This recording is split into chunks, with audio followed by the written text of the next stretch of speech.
Hello everyone, and welcome to another edition of This Week in History. I'm Alexandra Schneider. Thank you so much for joining me.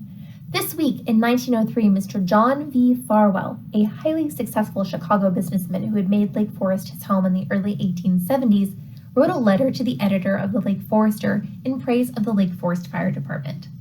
2 days earlier, an open grate in the Farwell home had caused a small blaze to erupt, but thanks to the quick action of the Lake Forest fire team, damage to the property was largely caused by smoke and water, and the house remained overall in good condition. Mr. Farwell's letter expressed his appreciation for the fire team's prompt arrival, stating that the Lake Forest Fire Company arrived at his home after his telephone call in about the same time it took for him to write this short letter. He said, quote, "I wish to thank them publicly and to say that Lake Forest should be proud of them," end quote. In 1923, a team of 8 North Shore women organized themselves to learn the Schaefer-Prone pressure method of artificial resuscitation.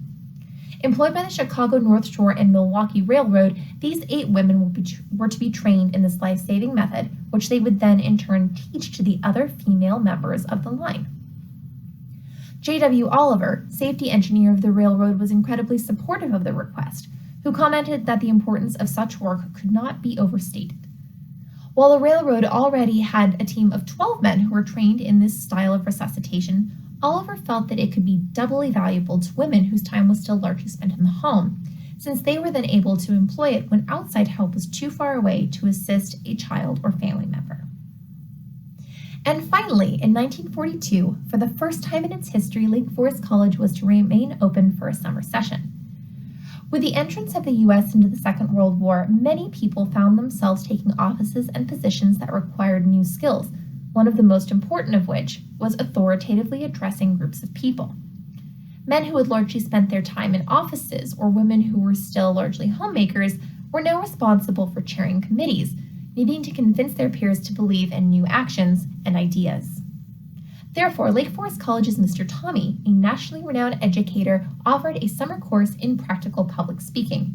He instructed his students on how to organize and deliver a speech with confidence, authoritatively present a report, and control an audience.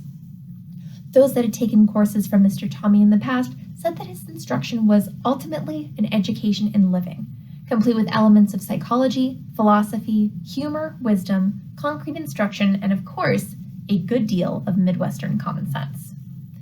And there you have it. That's This Week in History. Thank you so much for joining me, and be sure to check out the History Center website for more great content.